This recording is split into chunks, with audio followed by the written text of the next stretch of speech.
ஒரு ஊர்ல 4 நண்பர்கள் இருந்தாங்க. 4 பேரும் சோம்பேறிகள். 4 பேருக்கும் எந்த வேலையும் செய்யறதுக்கு உடம்பு வளையறதில்ல.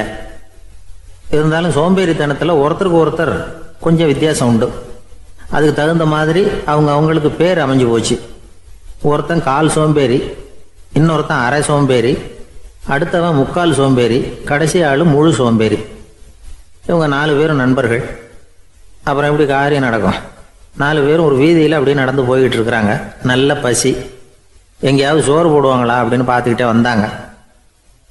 அவங்க வந்த வழியில் ஒரு ரூபா காசு கிடந்தது தரையில். அவங்க கண்ணில் அது பட்டுது. ஆனாலும் அதை குனிஞ்சு எடுக்கணுமே, அதுக்கு சோம்பேறித்தனம். முழு சோம்பேறி பார்த்தான். பக்கத்தில் வந்துக்கிட்டு இருந்த முக்கால் சோம்பேறிக்கிட்ட சொன்னானா, டேய் அதை கொஞ்சம் குனிஞ்சு எடுறா அப்படின்னானா.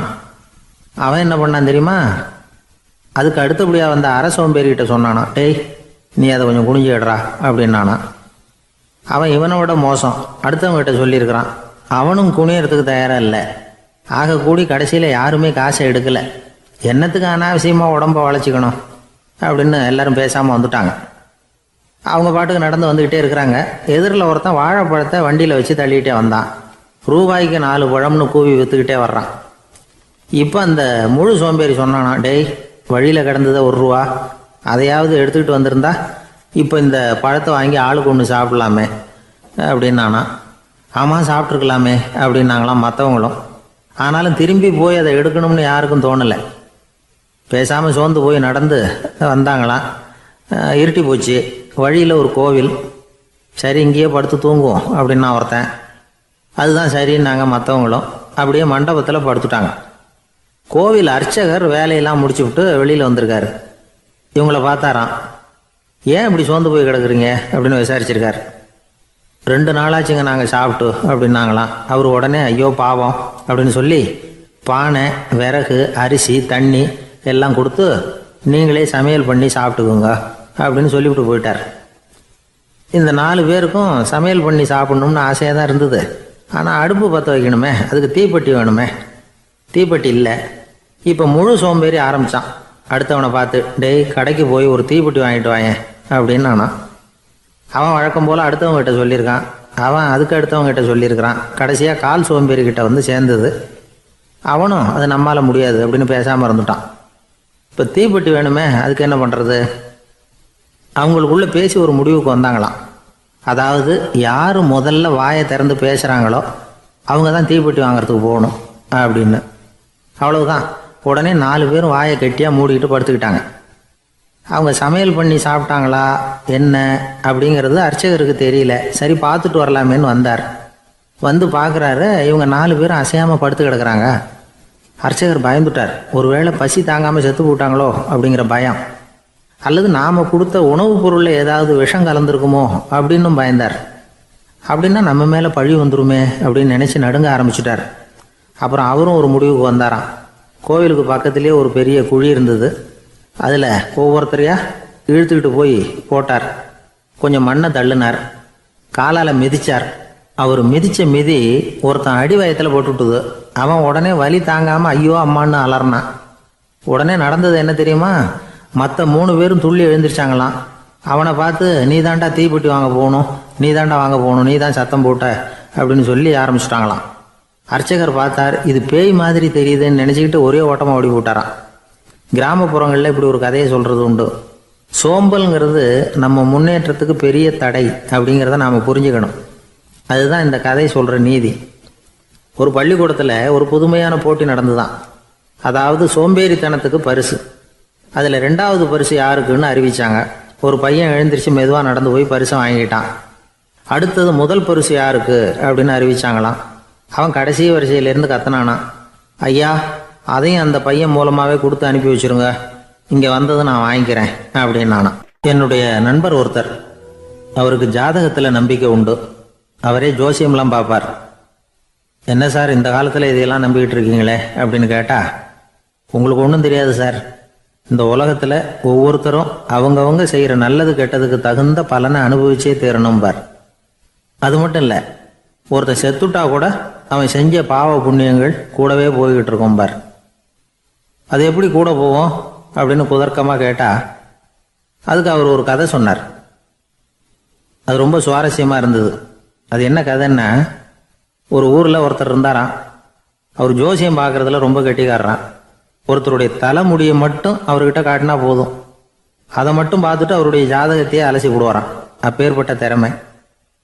அந்த ஆள் ஒரு சமயம் கன்னியாகுமரி கடற்கரைக்கு போயிருந்திருக்கார். அங்கே கரை ஓரமாக ஒரு மண்டை ஓடு கிடந்திருக்கு. அதை எடுத்து பார்த்துருக்கார். அந்த மண்டை ஓட்டை வச்சுக்கிட்டே அதோட ஜாதகத்தை அலசியிருக்கார். இந்த மண்டை ஓட்டுக்கு உரிய ஆசாமி வாழ்க்கையில் ரொம்ப கஷ்டப்பட்டிருக்கணும், நிறைய கஷ்டத்தை அனுபவிச்சிருக்கணும். அது தாங்க முடியாமல் தான் கடலில் விழுந்து தற்கொலை பண்ணிட்டு இருக்கான் அப்படிங்கிறத அவர் கணிச்சுட்டார். இருந்தாலும் இந்த மண்டை ஓடு இன்னமும் அனுபவிக்க வேண்டியது பாக்கி இருக்கு அப்படிங்கிறத அவர் உணர்ந்தாராம். அது சரி, ஒருத்தன் உயிரோடு இருக்கிற வரைக்கும் நல்லது கெட்டதை அனுபவிக்க முடியும், செத்ததுக்கு அப்புறமும் பாக்கி இருக்குன்னா அதை எப்படி அனுபவிக்கிறது? இந்த மண்டை ஓட்டுக்கு இன்னும் கொஞ்சம் பாக்கி இருக்குங்கிறது அவருக்கு புரிஞ்சதே தவிர அதோட அர்த்தம் என்னங்கிறது சரியாக விளங்கலை. சரி, இதை இன்னும் கொஞ்சம் விவரமாக ஆராய்ச்சி பண்ணுவோம் அப்படின்னு நினச்சிக்கிட்டு அதை தன்னுடைய வீட்டுக்கு எடுத்துகிட்டு போயிட்டார். அந்த மண்டை ஓட்டை ஒரு பெட்டியில் வச்சு பூட்டினார். தன்னுடைய தனி அறையில் அதை பத்திரமா வச்சுக்கிட்டார்.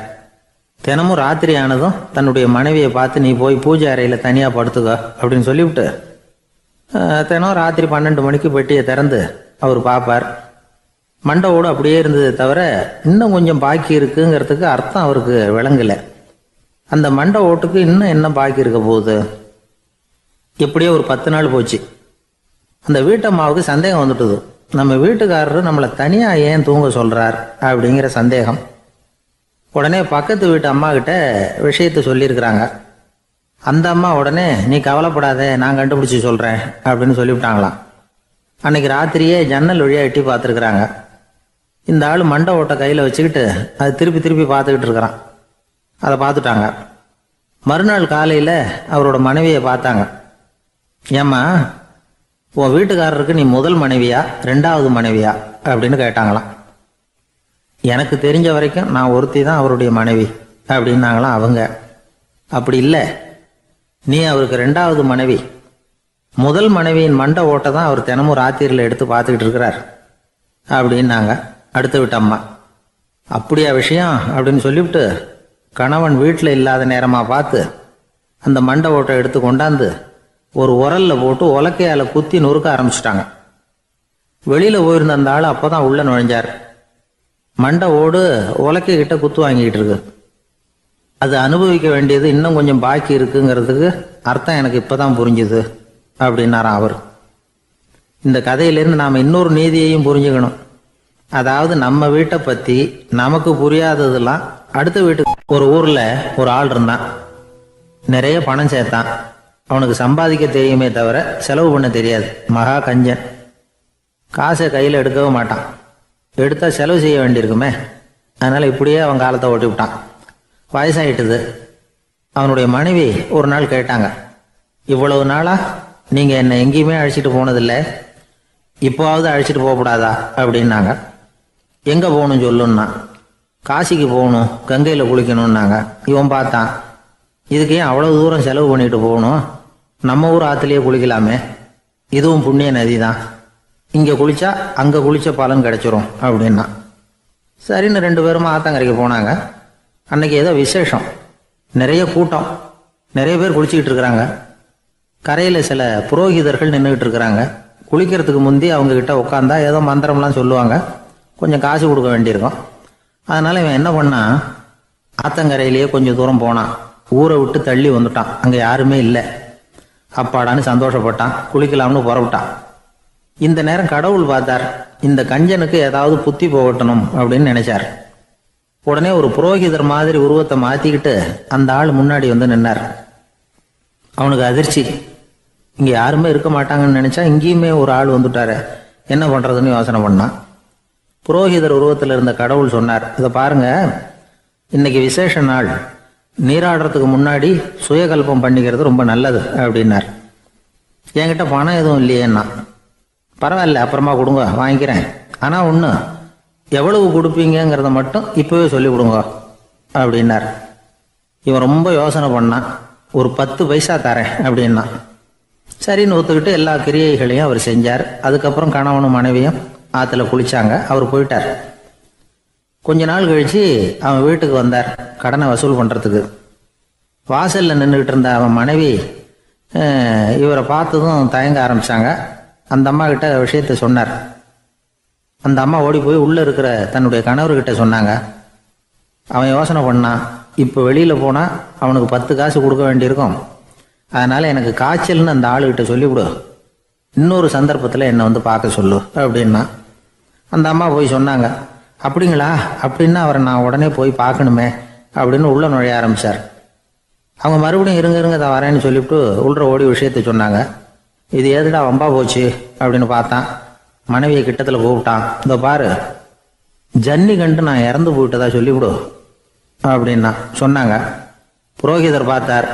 அப்படின்னா ஒரு வழியாக இருந்து அவருடைய இறுதி சடங்குகளையும் நானே முடிச்சுட்டு போயிடுறேன் அப்படின்னார்.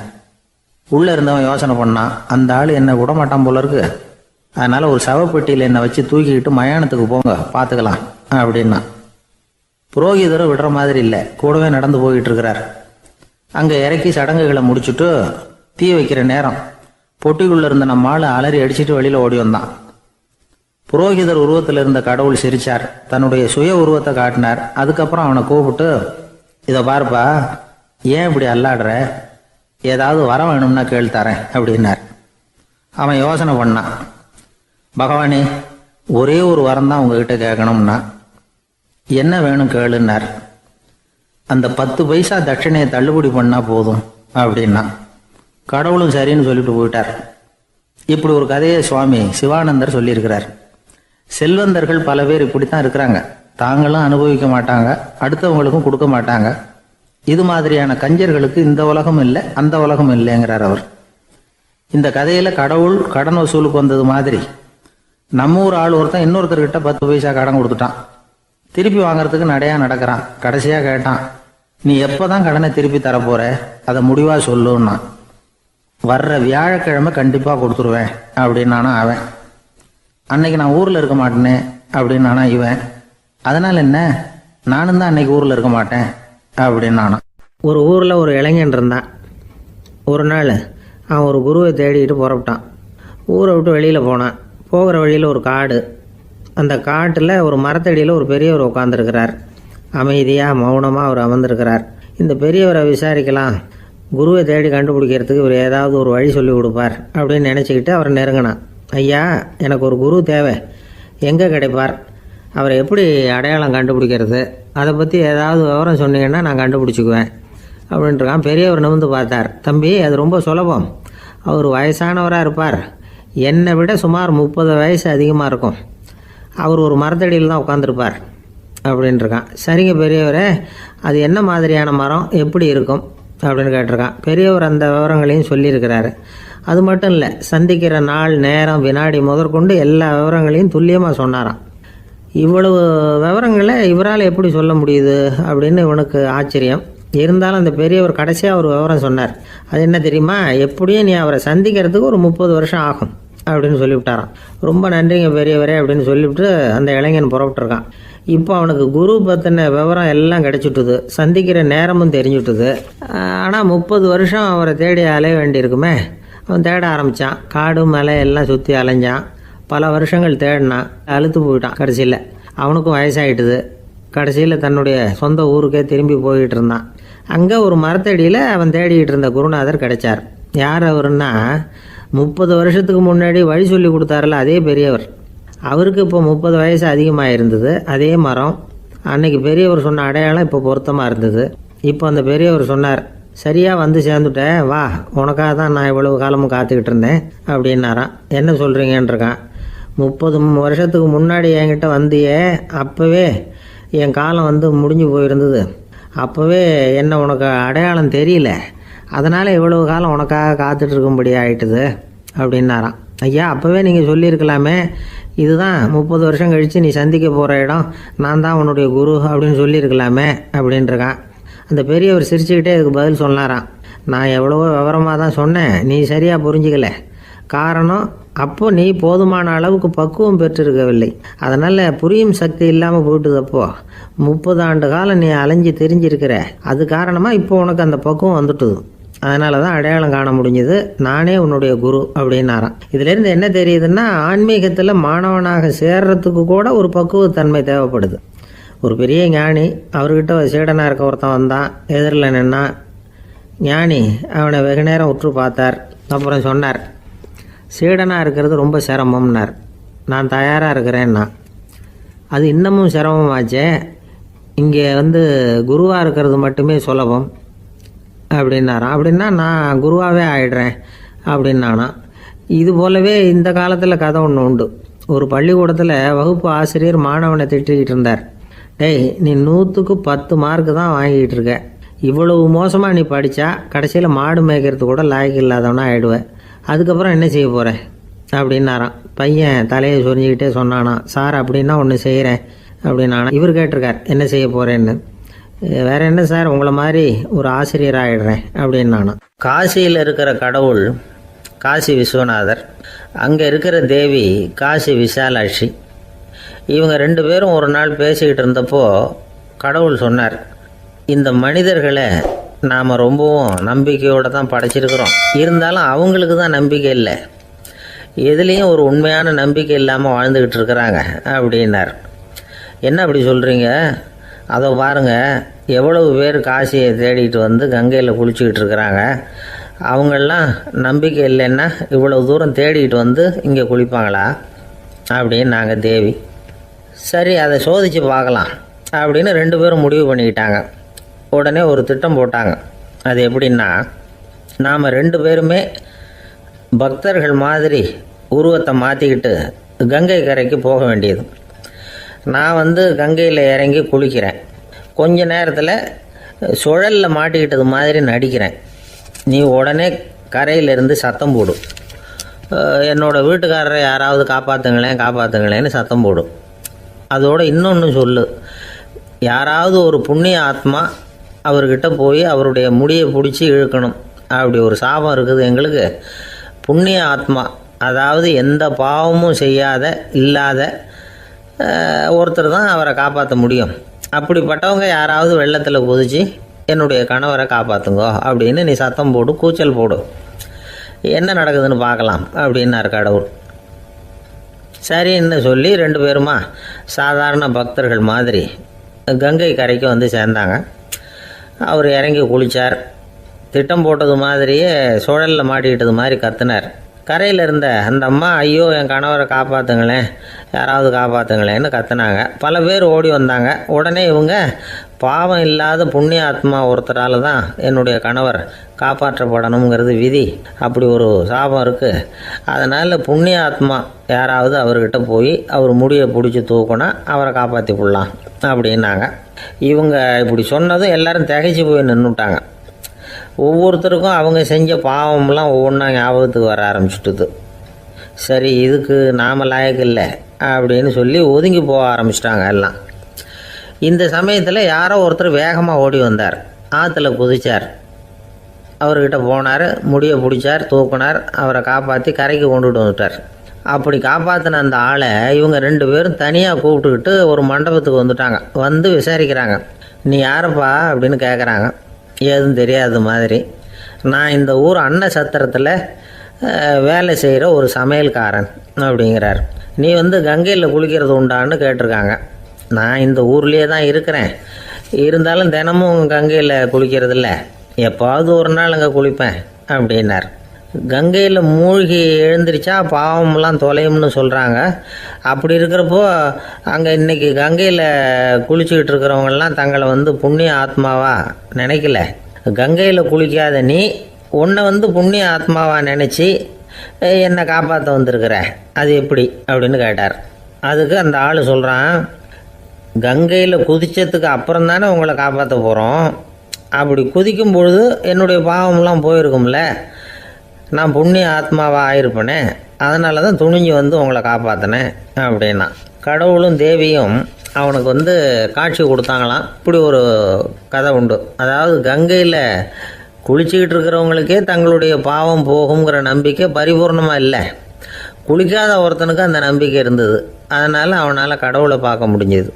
கடவுளை நாமளும் பார்க்க முடியுமா முடியாதா அப்படிங்கிற குழப்பம்லாம் நமக்கு வேண்டியதில்லை. நம்பிக்கையோடு வாழணுங்கிற உண்மையை மட்டும் இந்த கதையிலேருந்து புரிஞ்சுக்கிட்டா போதும். ஏன்னா இந்த கதையை கேட்டுட்டு ஒரு நண்பன் குதர்க்கமாக ஒரு கேள்வி கேட்டான்.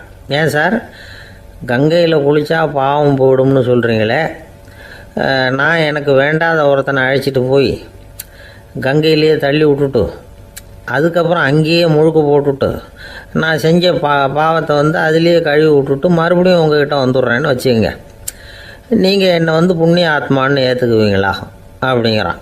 ஆள் கொஞ்சம் ஆசைந்தான், நம்மளே அங்கே அழைச்சிட்டு போனாலும் போயிடுவான். ஜவஹர்லால் நேரு பிரதமராக இருந்த சமயம் அவர் ஒரு தடவை சென்னைக்கு வந்திருக்கிறார். இங்கே சில முக்கிய நிகழ்ச்சிகளில் கலந்துக்கிறதுக்காக வந்திருந்தார். ஆளுநர் மாளிகையில் ஒரு நாள் ராத்திரி தங்கி மறுநாள் புதுடெல்லி புறப்படுறதாக ஏற்பாடு. நிகழ்ச்சியிலெல்லாம் முடிச்சுக்கிட்டு ஆளுநர் மாளிகையில் தங்கியிருக்கிறார். அன்றைக்கு இரவு படிக்கிறதுக்கு ஒரு முக்கியமான புத்தகம் அவருக்கு தேவைப்பட்டது. அந்த சமயத்தில் உலக அளவில் ஒரு முக்கியமான பொருளாதாரம் சம்பந்தமான ஒரு புத்தகம் வெளியாகி இருக்கிற விஷயம் அவருக்கு தெரியும். அந்த புத்தகம் மெட்ராஸுக்கு வந்திருக்குமா, அது இங்கே கிடைக்குமா அப்படின்னு விசாரிச்சிருக்கிறார் நேருஜி. அவர் இப்படி கேட்ட உடனே அங்கே இருந்தவங்கெல்லாம் ரொம்ப பரபரப்பாக செயல்பட ஆரம்பிச்சுட்டாங்க. முக்கியமான இடங்கள்ல எல்லாம் விசாரிச்சிருக்கிறாங்க அந்த புத்தகம் உங்ககிட்ட இருக்கான்னு. சென்னையில் உள்ள கன்னிமாரா நூல் நிலையத்துக்கு எப்படியும் அந்த புத்தகம் வந்திருக்கணும் அப்படின்னு ஒரு நம்பிக்கை. அங்கே விசாரித்தாங்க. அந்த புத்தகம் 2 நாளைக்கு முன்னாடி தான் அங்கே வந்திருக்குது அப்படிங்கிற விஷயம் தெரிஞ்சுது. உடனே எல்லோரும் அங்கே ஓடினாங்க. அவங்களுக்கு இன்னொரு சந்தேகம், புத்தகம் வந்திருக்கு சரி, அது இந்த சமயத்தில் வேறு யாரும் படிக்கிறதுக்கு எடுத்துகிட்டு போயிருக்கக்கூடாதே அப்படிங்கிற சந்தேகம் இருந்தாலும் மனசுக்குள்ளே ஒரு தைரியம். இப்படி ஒரு புத்தகம் வெளிவந்திருக்கிற விஷயமே நேருஜி சொல்லி தான் நமக்கே தெரியும். அதுவும் இல்லாமல் உலக பொருளாதாரம் சம்பந்தமான ஏதோ ஒரு புத்தகம் அது. அதை போய் இந்த நேரத்தில் அவ்வளவு ஆர்வமாக யார் எடுத்துகிட்டு போயிட போகிறாங்க அப்படிங்கிற தைரியம். இந்த தைரியத்தோடு அந்த நூல் நிலையத்துக்கு ஓடினாங்க. புத்தகத்தை தேடினா அது கிடைக்கல, யாரோ எடுத்துகிட்டு போயிருக்கிறாங்க. நேருவுக்கு மட்டுமே தெரிஞ்சிருந்த அந்த புத்தகம் பற்றின விஷயம் சென்னையில் வேற ஒருத்தருக்கும் தெரிஞ்சிருக்குது. உடனே எல்லாரும் பரபரப்பாக அதுக்குன்னு இருக்கிற ரிஜிஸ்டர் இருக்குல்ல, பதிவேடு, அதை புரட்டி பார்க்குறாங்க யார் எடுத்துகிட்டு போகிறாங்கன்னு தெரிஞ்சுக்கிறதுக்காக. எடுத்துகிட்டு போனவங்க அதில் கையெழுத்து போட்டிருப்பாங்கல்ல, அதை பார்த்து யாருன்னு தெரிஞ்சுக்கலாம் அப்படிங்கிறதுக்காக தான் அதை புரட்டுறாங்க. அதோ அந்த புத்தகத்தோட பேர் பக்கத்தில் அதை எடுத்துக்கிட்டு போனவங்க கையெழுத்து உத்து பார்க்குறாங்க எல்லாரும். அதில் போட்டிருக்குது பேர் CN அண்ணாதுரை அப்படின்னு எழுதியிருந்தது. அவர் தான் பேரறிஞர் அண்ணா. நேரு படிக்க விரும்பின ஒரு புத்தகத்தை அதே நேரம் படிக்க விரும்பின இன்னொரு தலைவர் இவர். படிக்கிறதுல அவருக்கு இருந்த ஆர்வத்தை நாம் தெரிஞ்சுக்கணும்னா அதுக்கு எவ்வளவோ சம்பவங்கள் இருக்குது. கடைசி காலத்தில் அவர் அடையாறு மருத்துவமனையில் படுத்திருக்கிறார். அவருக்கு ஒரு முக்கியமான அறுவை சிகிச்சை செய்ய வேண்டியிருக்குது அவசரமாக. அமெரிக்காவிலேருந்து டாக்டர் மில்லர் வந்திருக்கிறார். அவர்கிட்ட கேட்குறார், டாக்டர் நாளைக்கே அறுவை சிகிச்சை செய்ய போகிறீங்களா அப்படின்னு. ஆமாங்கிறார் டாக்டர் மில்லர். நாளைக்கு மறுநாள் செஞ்சுக்கிறேனே அப்படின்னாரான் அண்ணா. ஏன் ஏதாவது நாள் பார்க்குறீங்களான்னு கேட்டிருக்கார். இல்லை, ஒரு புத்தகத்தை படிச்சுக்கிட்டு இருக்கிறேன், அதை நாளைக்குள்ளே முடிச்சிருவேன், அதுக்கப்புறம் நான் இறந்தாலும் கவலை இல்லை அப்படின்னாரான் இவர். அவர் தான் அறிஞர் அண்ணா. சங்ககால நூல்கள்லேருந்து சமீபத்தில் வந்த நூல்கள் வரைக்கும் எல்லாம் அவர் படிச்சிருக்கிறார். ஒரு திருமண விழாவில் அவர் பேசும்பொழுது சொன்ன விஷயம் இது. சங்க காலத்தில் காதலியை மணக்க விரும்புகிறவனுக்கு அவனுடைய தந்தை வீர சோதனைகள்லாம் வைப்பார். போய் புலிப்பல் கொண்டுக்கிட்டு வா, அப்போ தான் என் பொண்ணை கொடுப்பேன் அப்படின்னு சொல்லுவார். காதலன் உடனே காட்டுக்கு போவான், ஒரு புலியை கொன்று அதனுடைய பல்லை கொண்டுக்கிட்டு வருவான். அதை வீர பதக்கத்தில் பதிச்சு அவனுக்கு மாமனார் சூட்டுவார் கல்யாண சமயத்தில். இப்போலாம் காதலன் கிட்ட அப்படி சொல்ல முடியாது. இப்போலாம் காதலன் கிட்ட காட்டுக்கு போய் புலிப்பல் கொண்டுக்கிட்டு வான்னு யாராவது சொன்னால் புலி தான் மாப்பிள்ளையாக வந்து சேரும் அப்படின்னார். ஒரு விவசாயி விதைக்கிறதுக்காக வயல்வெளி பக்கம் போகிறார். விதைகளை அள்ளி வீசினார். அப்போ என்ன ஆச்சுன்னா, சில விதைகள் பாதை ஓரத்தில் விழுந்தது, சில விதைகள் முள் செடிகள் மண்டி இருந்த புதருக்கு இடையில் விழுந்தது, சில விதைகள் நல்ல நிலத்தில் விழுந்தது. பாதை ஓரத்தில் விழுந்த விதை என்ன ஆச்சுன்னா, அதெல்லாம் பறவைகள் கண்ணில் போட்டுவிட்டுது. உடனே உட்காந்து கொத்தி தின்னுட்டு போட்டுது. அதிகமாக மண் இல்லாத பாறை பகுதியில் விழுந்த விதையெல்லாம் லேசாக வேர் விட்டு முளைக்க ஆரம்பிச்சிது. அதுக்கப்புறம் வேர் கீழேயும் ஆழமாக போக முடியல, மேலேயும் சூரிய வெப்பம் அதிகம் தாங்க முடியல, எல்லாம் காஞ்சி கருகி போட்டுது.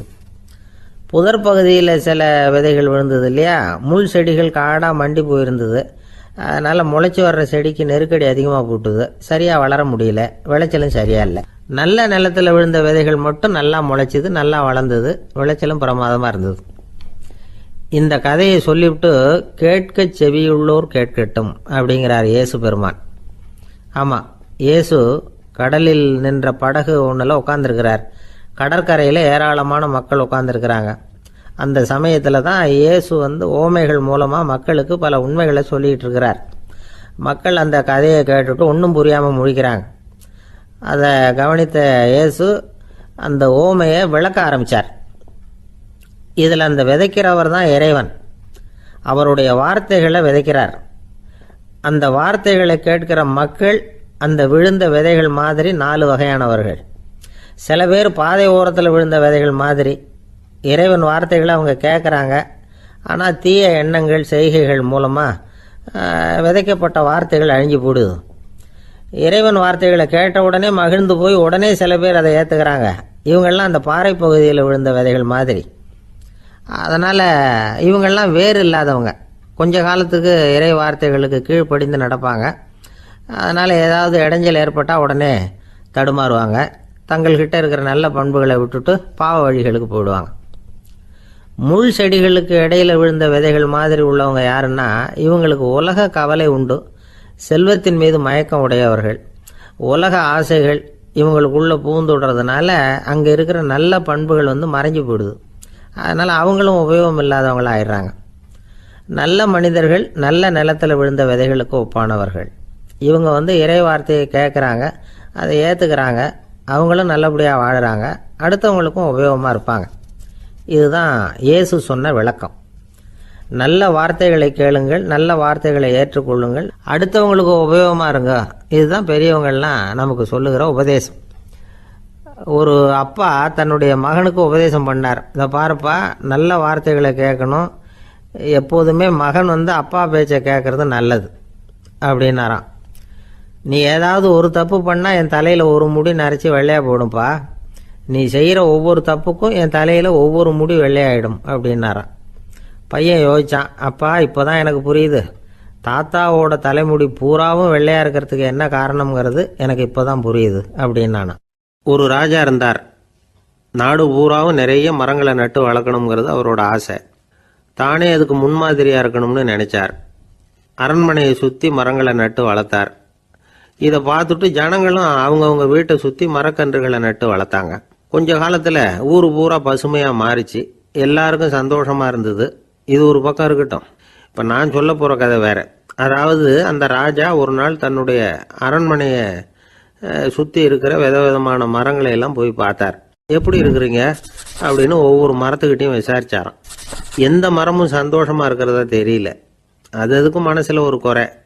முதல்ல ஆலமரத்துக்கிட்ட போனார். அது சொல்லிச்சு, மண்ணா நான் நல்லா பெருசாக வளர்ந்துருக்கிறேன், அடர்த்தியாக இருக்கிறேன், கிளையெல்லாம் 4 பக்கமும் நல்லா படர்ந்து தான் இருக்குது, இருந்தாலும் எந்த பிரயோஜனமும் இருக்கிறதா தெரியல எனக்கு. என்னுடைய பழம்லாம் ரொம்ப சின்னதாக இருக்குது, என் கண்ணுக்கு சரியாக புறப்பட மாட்டேங்குது. நான் இருக்கிற சைஸுக்கு என்னுடைய கிளையில் இருக்கிற பழம்லாம் எவ்வளவு பெருசாக இருக்கணும், அது இத்தினூண்டு இருக்கிறது எனக்கு பெரிய அவமானமாக இருக்குது. இப்படி இங்கே நின்றுக்கிட்டு இருக்கிறதே ரொம்ப கூச்சமாக இருக்குது. ஒரு நல்ல புயல் வந்ததுன்னா பேசாமல் சாஞ்சு விடலாமான்னு பார்க்குறேன் அப்படின்னு புலம்புது ஆலமரம். சரி இருக்கட்டும்னு நினச்சிக்கிட்டு ராஜா அடுத்தபடியாக ஒரு அத்தி மரத்துக்கிட்ட போனார். அதுவும் புலம்ப ஆரம்பிச்சுட்டுது. நான் கூட பெரிய மரம் தான், இல்லை இலையெல்லாம் அழகாக தான் இருக்குது, பழம் அழகாக இருக்குது, இருந்தாலும் உள்ள விஷயம் இல்லையே, அத்தி பழத்தை புட்டு பார்த்தா அத்தனையும் சொத்தை அப்படின்னு பழமொழியே உண்டாயிட்டுதே, இப்படி ஒரு கெட்ட பேரோட நான் இருக்கணுமா அப்படின்னு புலம்புது அது. சரி இது இருக்கட்டும் அப்படின்னு சொல்லி அடுத்தபடியாக வேப்ப மரத்துக்கிட்ட போனார். அது தன்னுடைய வேதனையை வெளியிட்டது. எனக்கு எவ்வளவோ மருத்துவ குணங்கள்லாம் இருக்கிறதா சொல்லிக்கிறாங்க, இருந்தாலும் என்ன பிரயோஜனம், என்னுடைய பழத்தை மனிதர்கள் யாரும் விரும்பி சாப்பிட்றது இல்லையே அப்படின்னுது.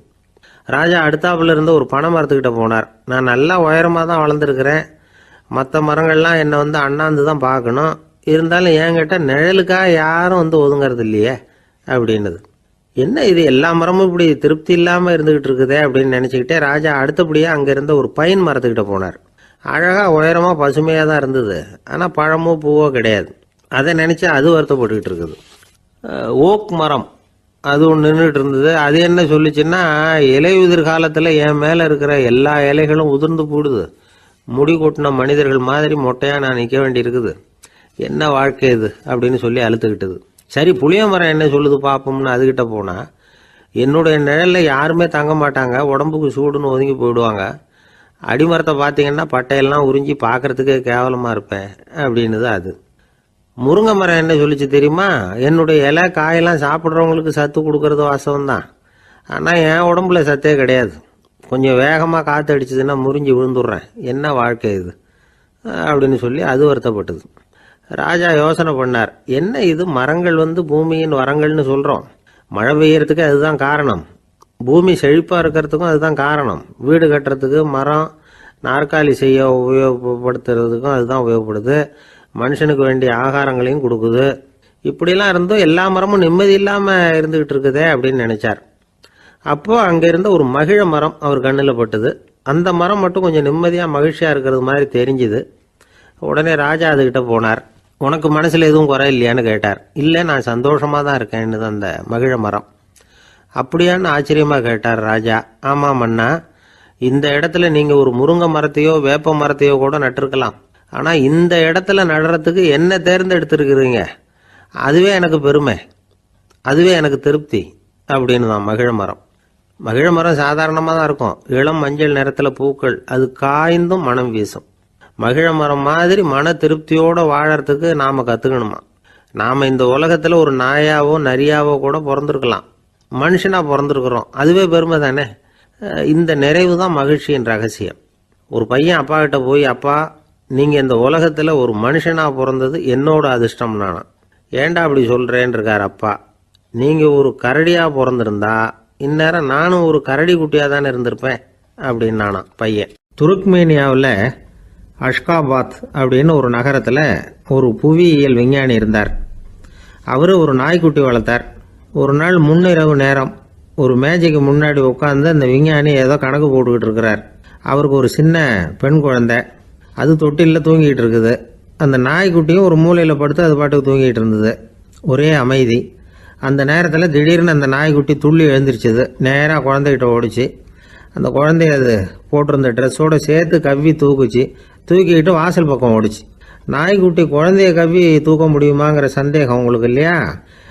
நீங்கள் நம்ம ஊர் நாய்க்குட்டியவே பார்த்து பழக்கப்பட்டிருக்கீங்க, அதனால் நம்புறதுக்கு சிரமமாக இருக்கும். அந்த ஊரில் எல்லாம் அது ரொம்ப ஸ்ட்ராங்காக இருக்கும், ஒரு ஏதோ கண்ணுக்குட்டி மாதிரி இருக்கும். விஞ்ஞானி அதை பார்த்துட்டார். உடனே அந்த நாய்க்கு வெறி பிடிச்சிட்டுதுன்னு முடிவு பண்ணிட்டு தன்னோட கை துப்பாக்கியை எடுத்துக்கிட்டு ஓடி வந்தார். அவர் வெளியில் நாய்க்குட்டி எங்கே அப்படின்னு பார்த்து தேடுறார். அந்த நேரத்தில் அந்த வீடு இடிஞ்சு விழுது. காரணம் பூமி அதிர்ச்சி. இப்படி பூமி அதிர்ச்சி உண்டாக போகுதுங்கிறது அந்த நாய்க்குட்டிக்கு முன்னாடியே தெரிஞ்சு போச்சு. அதுதான் குழந்தைய தூக்கிட்டு வெளியில் ஓடி வந்திருக்குது. அது மூலமாக அந்த குடும்பத்தையே காப்பாற்றிருக்குது அந்த நாய்க்குட்டி. இந்த சம்பவம் நடக்கிறதுக்கு 3 நாளைக்கு முன்னாடியே சில பிராணிகளுக்கு இப்படி நடக்க போகுதுங்கிறது தெரிஞ்சிருக்குதான். ஆமாம், அந்த நகரத்தில் 3 நாளைக்கு முன்னாடியே பாம்பு, பல்லி இதெல்லாம் அது தங்கியிருந்த வலையை விட்டு வெளியில் ஓடி வந்துட்டுது. அதே மாதிரி அங்கே இருந்த புறாவெல்லாம் பறந்து போயிடுச்சான். இதே மாதிரி யுகோஸ்லோவியாவில் கூட ஒரு நகரம், அங்கே ஒரு நாள் ராத்திரி ஒரு மிருக காட்சி சாலையில் திடீர்னு ஒரு பெரிய கலவரம், கூச்சல், குழப்பம். அங்கே இருந்த கழுதை, புலி, யானை, பறவை எல்லாம் கண்ணாபின்னான்னு கத்த ஆரம்பிச்சுட்டுது. நீர் யானை அதுக்குன்னு போட்டிருந்த தடுப்பையே தாண்டி குதிச்சு வெளியில் வந்துட்டு தான். மறுநாள் தான் எல்லாருக்கும் விஷயம் புரிஞ்சுது. அடுத்த நாள் காலையில் அங்கே பூமி அதிர்ச்சி உண்டாயிட்டுது. இப்போ பாருங்க, அதாவது மனுஷனை போய் தீர்க்க தரிசி அது இதுன்னு சொல்லிட்டு இருக்கிறோம். இவனை விட அது பரவாயில்லைன்னு தோணுது. அதாவது மிருகங்கள் ஒன்று நடக்க போகுதுங்கிறத முன்னாடியே புரிஞ்சுக்குதே. சரி, இதெல்லாம் எப்படி அது முன்கூட்டி புரிஞ்சுக்குது? அதுதான் படைப்பு ரகசியம். அதை கண்டுபிடிக்கிறதுக்கு தான் மனுஷன் ஆராய்ச்சி பண்ணிகிட்டு இருக்கிறான். விஞ்ஞானிகளோட ஆராய்ச்சியெல்லாம் ஒரு பக்கம் இருக்கட்டும், வீட்டுக்குள்ளேயே சில ஆராய்ச்சி பண்ணி பாருங்களேன். இப்போ சில யோசனை சொல்லி அதை சோதனை பண்ணி பாருங்க அப்படின்னு ஒருத்தர் சொன்னாராம். அதாவது இப்போ மழை வருமா வராதா அப்படின்னு தெரிஞ்சுக்கணுமா, உடனே ஒரு பூனைக்குட்டி பின்னாடியே மெதுவாக போய் அது என்ன செய்யுதுன்னு கவனித்து பார்க்கணும். பூனைக்குட்டி தன்னோட பாதத்தினால சுகத்தில் அப்படி கீறிக்கிட்டு இருக்கும். அப்படி கீறினா கண்டிப்பாக மழை வரும்.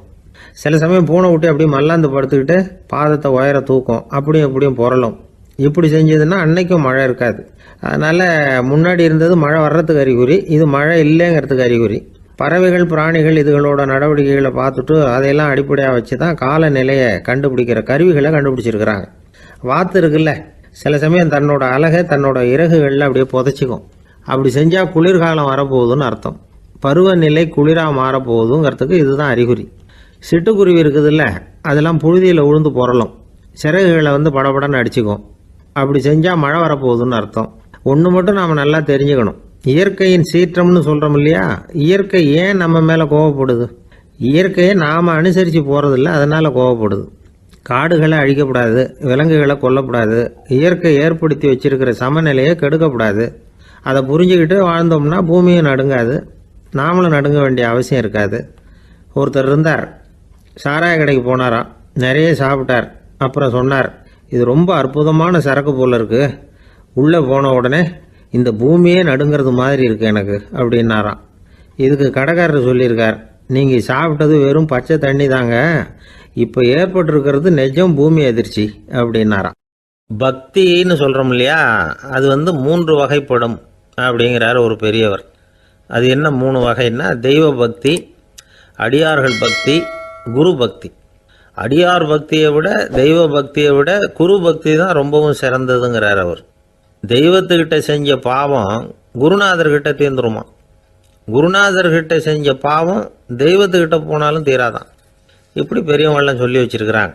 ஒரு காடு, அங்கே அயோத தௌமியர் அப்படின்னு ஒரு தபோதனர், அவர் பல மாணவர்களை ஒன்றா சேர்த்து ஒரு குருகுலம் நடத்திக்கிட்டு இருக்கிறார். பல தரப்பட்டவங்க பல திறப்பட்டவங்க மாணவர்கள் அதில் சேர்ந்து படிச்சுக்கிட்டு இருக்கிறாங்க. பாஞ்சால ராஜகுமாரன் ஒருத்தனும் அந்த குருகுலத்தில் சேர்ந்து படிச்சுக்கிட்டு இருக்கிறான். அவன் பேர் ஆருணி, பெரிய இடத்து புள்ள, இருந்தாலும் படுப்பில் ரொம்ப கெட்டிக்காரனாக இருந்தான். அவன் தான் அங்கே முதல் மாணவன். ஒரு நாள் குருநாதர் அந்த அரசகுமாரனை கூப்பிட்டார்.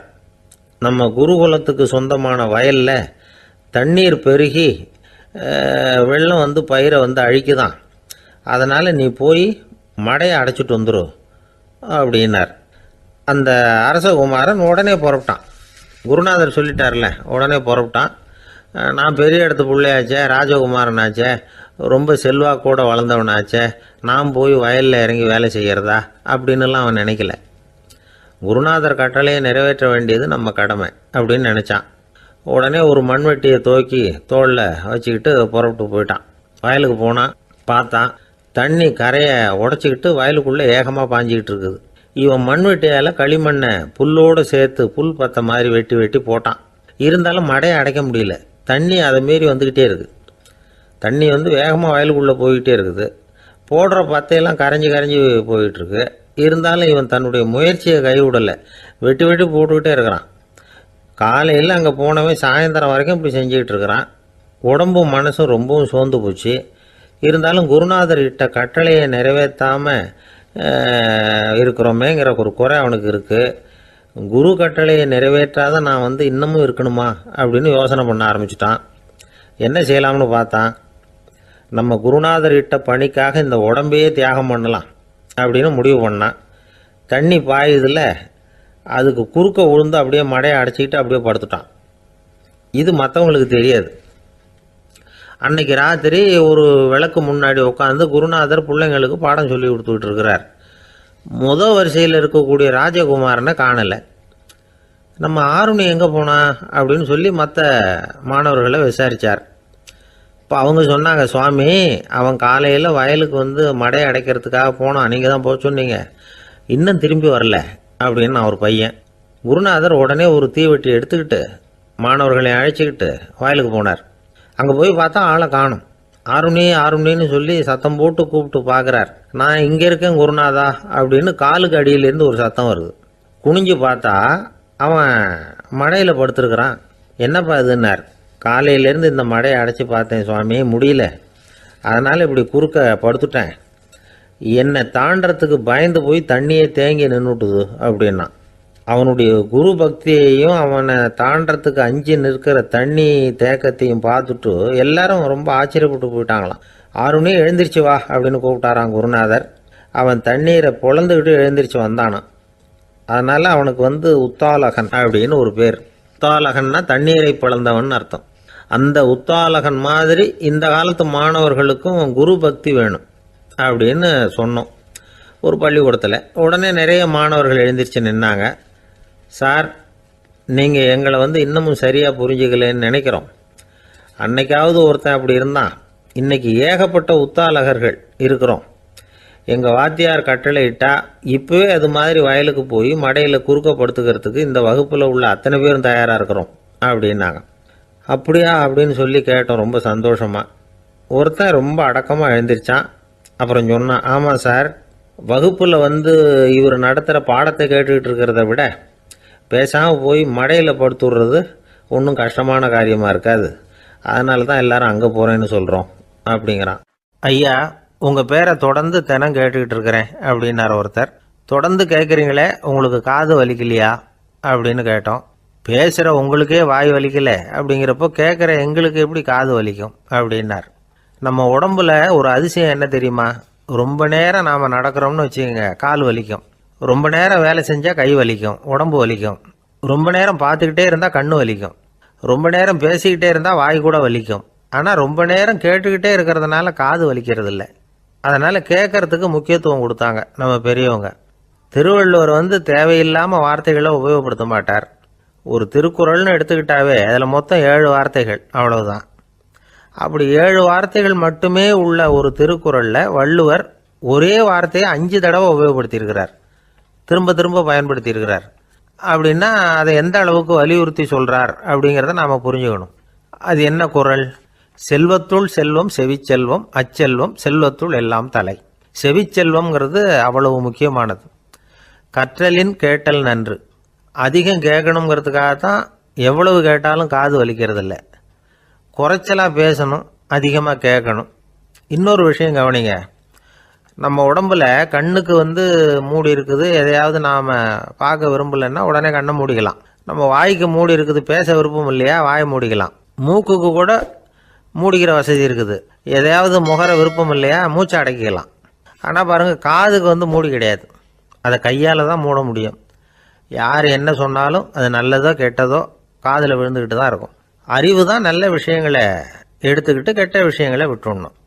நல்ல கருத்துக்கள் நம்ம காதில் நிறைய விழுந்துக்கிட்டே இருக்கணும். அதை கேட்டு நாம் நல்லபடியாக வாழணுங்கிறது தான் படைப்பின் விருப்பம்.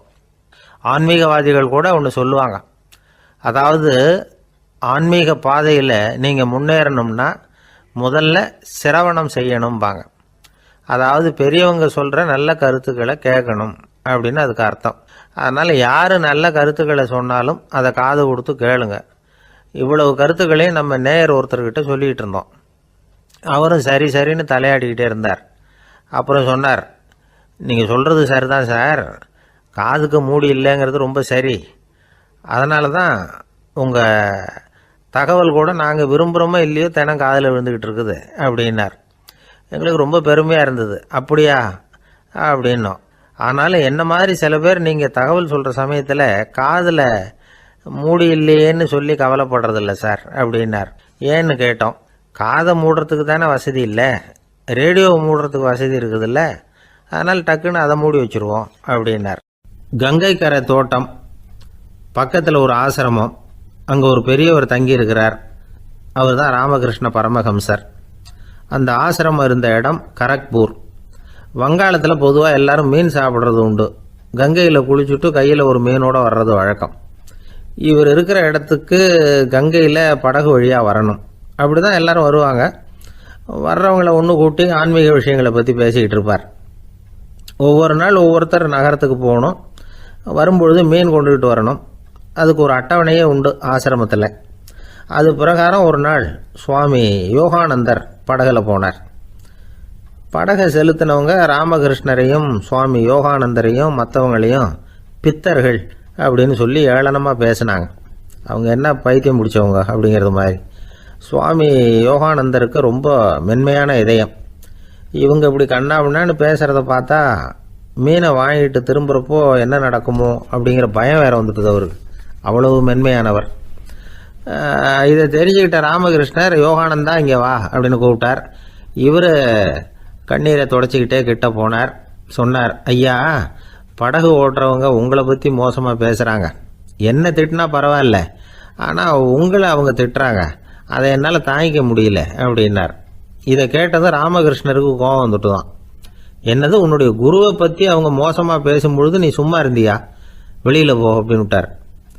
குரு நிந்தனை செய்கிறப்போ அதை கேட்டுக்கிட்டு சும்மா இருக்கலாமா? குரு நிந்தனையை கேட்டால் பாவம் இல்லையா? என்னை தூற்றும் போது அவங்க பாவம் செய்கிறாங்க, அதை கேட்டுக்கிட்டு நீ சும்மா இருந்தால் நீயும் பாவம் செய்கிற அப்படின்னாராம். அடுத்த நாள் சுவாமி நிரஞ்சனானந்தர் போக வேண்டிய நாள். இவர் படகுல போகும்பொழுதும் அதே மாதிரி நடந்துதான். அவங்க மோசமாக பேச ஆரம்பித்தாங்க, திட்ட ஆரம்பித்தாங்க. அப்படி கேலி பண்ண ஒருத்தனை இவர் என்ன பண்ணார், பலார்னு கன்னத்தில் அரைஞ்சிட்டார். இன்னொருத்தனை கங்கையில் தூக்கி எறியறதுக்கும் தயாராகிட்டார். அதுக்கப்புறம் அவங்க யாரும் வாயை திறக்கலை. மீன் வாங்கிட்டு வர்றப்பவும் படகுல ஒரே அமைதி, அவ்வளவு பயம் அவங்களுக்கு. ராமகிருஷ்ணர் கூப்பிட்டு விசாரித்தார் என்ன நடந்ததுன்னு. இவர் சொன்னார், அவர் யோகானந்தா போகும்பொழுது என்ன நடந்ததோ அப்படியே தான் இப்பவும் நடந்தது. குரு நிந்தனை செய்கிறத கேட்டுக்கிட்டு நான் சும்மா இருப்பேனா, ஒருத்தனை அப்படியே அரைஞ்சுட்டேன், இன்னொருத்தனை ஆற்றுல தூக்கி போட்டுருவேன்னு பயமுறுத்தினேன், அவ்வளவுதான் அப்படின்னாராம். இப்போவும் ராமகிருஷ்ணருக்கு கோபம் வந்துட்டு தான். என்ன இது, அணியறது காஷாயம், இருக்கிறது ஆசிரமம், உனக்கு இவ்வளவு கோபம் வந்ததுன்னா அப்புறம் என்னத்துக்கு ஆசிரமத்தில் இருக்கணும், பிரம்மச்சாரி எப்பவும் அமைதியாக இருக்கணும் அப்படின்னு அறிவுரை சொன்னாராம் ராமகிருஷ்ணர். அப்போ இவர் கேட்டாராம், ஏங்க அவருக்கு ஒரு விதமான அறிவுரை சொன்னீங்க, எனக்கு வேற விதமாக அறிவுரை சொல்கிறீங்க, இதில் எது உண்மை அப்படின்னு கேட்டிருக்கார். இதுக்கு ராமகிருஷ்ணர் சொன்ன பதில் என்னென்னா, அட அசடே, சக்கரத்தில் காற்று அதிகமாக இருந்தால் குறைக்கணும், குறைச்சலாக இருந்தால் கூட்டணும். அவன் சாது, அவனுக்கு அதிக உணர்ச்சி தேவை, உனக்கு படபடப்பு அதிகம், உனக்கு பொறுமை தேவை அப்படின்னாராம்.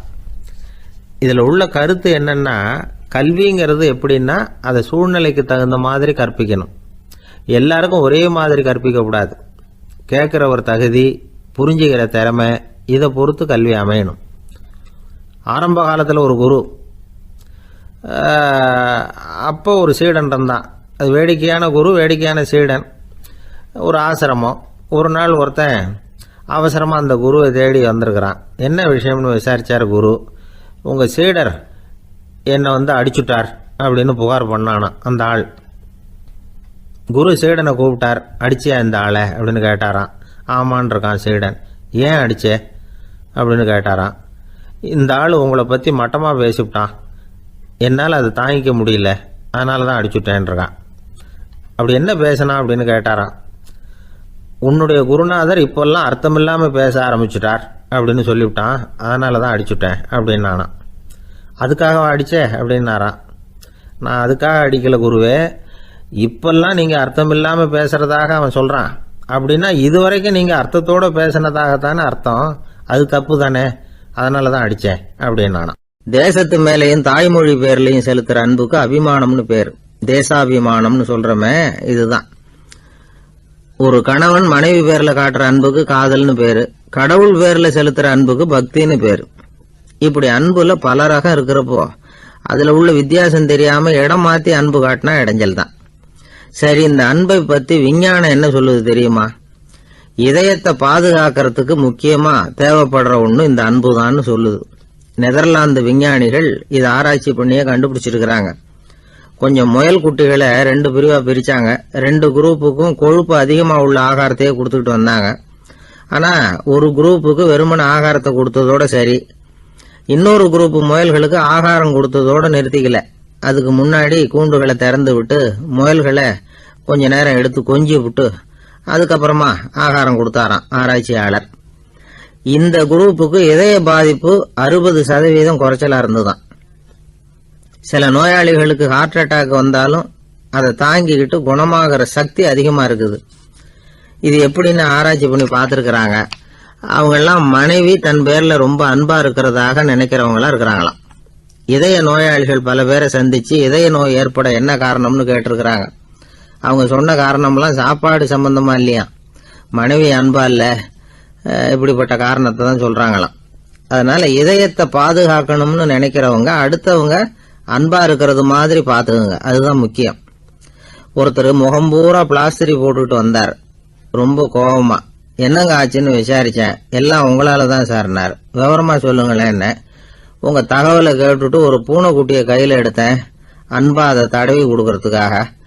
ஆனா அது முந்திக்கிட்டது, அது என் முகத்தை தடவி கொடுத்துட்டுது, முகம் பூரா நகை கீறல், அதுதான் இப்படி அப்படின்னார்.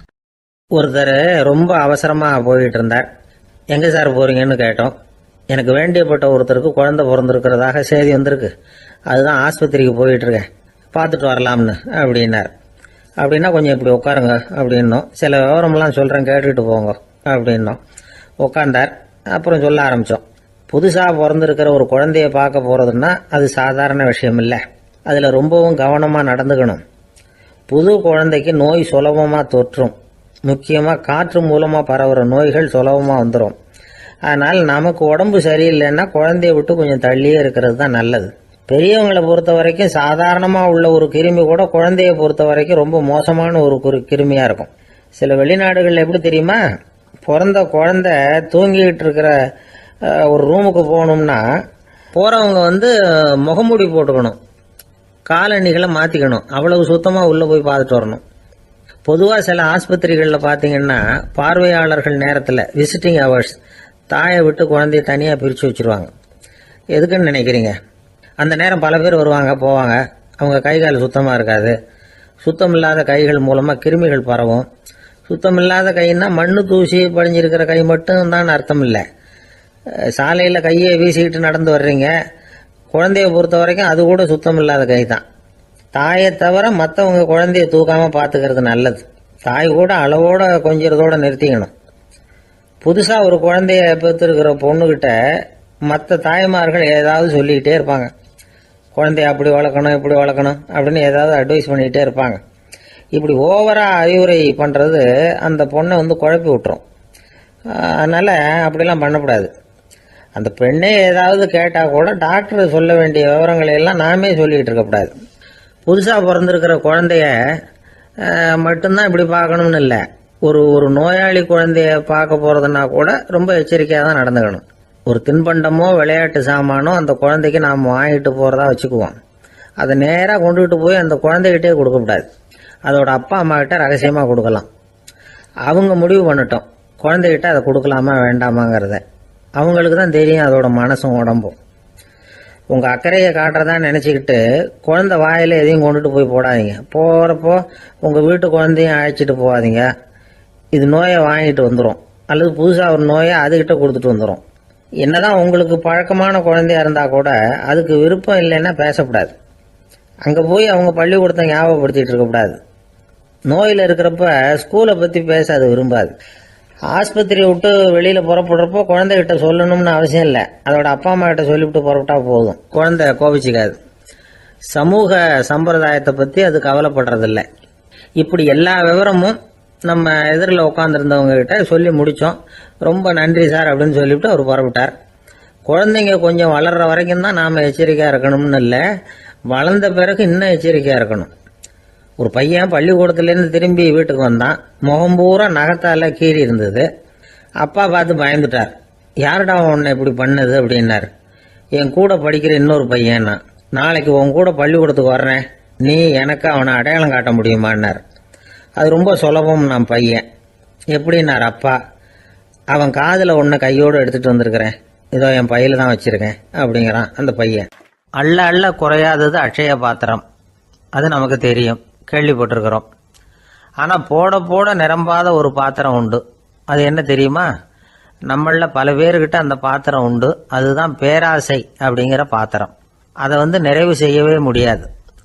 பேராசையை பற்றி சுஃபி இலக்கியத்தில் ஒரு பிரபலமான கதை உண்டாம். அதை ஒரு பெரியவர் எடுத்து சொல்லியிருக்கிறார். ஒரு மன்னர் நகர்வலம் போயிட்டு இருக்கார். ஒரு பிச்சைக்காரன் மன்னர் எதிரில் வரான். பிச்சை போடுங்கிறான். என்னுடைய அமைதியை கெடுக்காதே போங்கிறார் மன்னர். அவன் சிரிக்கிறான். அரசே, உங்களுடைய அமைதி கெடக்கூடிய நிலையில் இருந்தால் அதுக்கு பேர் அமைதியே கிடையாது அப்படின்னு ஆனா. எதிரில் நிற்கிறது வெறும் பிச்சைக்காரன் இல்லை, யோகி அப்படிங்கிறத மன்னர் புரிஞ்சுக்கிட்டார். துறவியே, உங்களுக்கு என்ன வேணும்னாலும் கேளுங்க, கொடுக்குறேன்னாராம். அந்த துறவி மறுபடியும் சிரிக்கிறார். அரசே, உங்களால் முடியாததையெல்லாம் கொடுக்க முடியும்னு சத்தியம் செய்யாதீங்க அப்படின்னார். மன்னருக்கு கோபம் வந்துட்டுது. என்ன இவர் இப்படி சொல்கிறாரே அப்படின்னு நினைச்சார். நகர்வலத்தை பாதியிலேயே நிறுத்தினார். வாங்க அரண்மனைக்குன்னார். துறவியை அழைச்சிக்கிட்டு அரண்மனைக்கு வந்துட்டார். துறவி தன்கிட்ட இருந்த பிச்சை பாத்திரத்தை நீட்டினார். இது நிறைய எனக்கு பொற்காசுகள் வேணும் அப்படின்னாராம். அவ்வளவுதானா, இது ஒரு பெரிய காரியமா அப்படின்னு கையை தட்டினாராம் மன்னர். ஒரு பெரிய தாம்பாளம் நிறைய பொற்காசுகள் சேர்ந்தது. அதை அள்ளி போட்டார். போட போட அந்த பிச்சை பாத்திரம் நிரம்பவே இல்லை.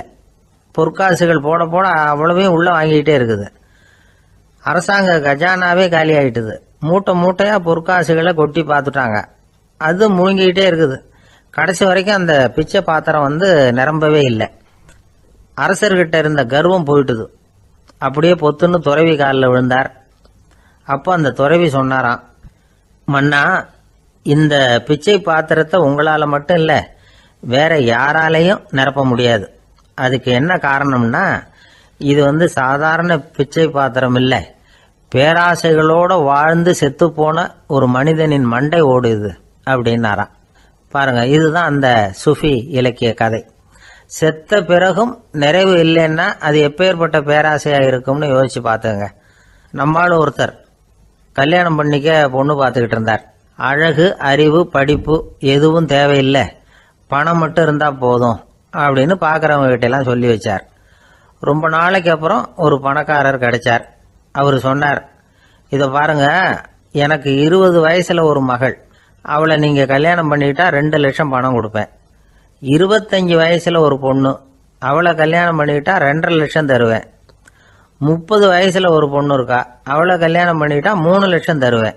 என்ன சொல்ற அப்படின்னாராம். இவன் கொஞ்ச நேரம்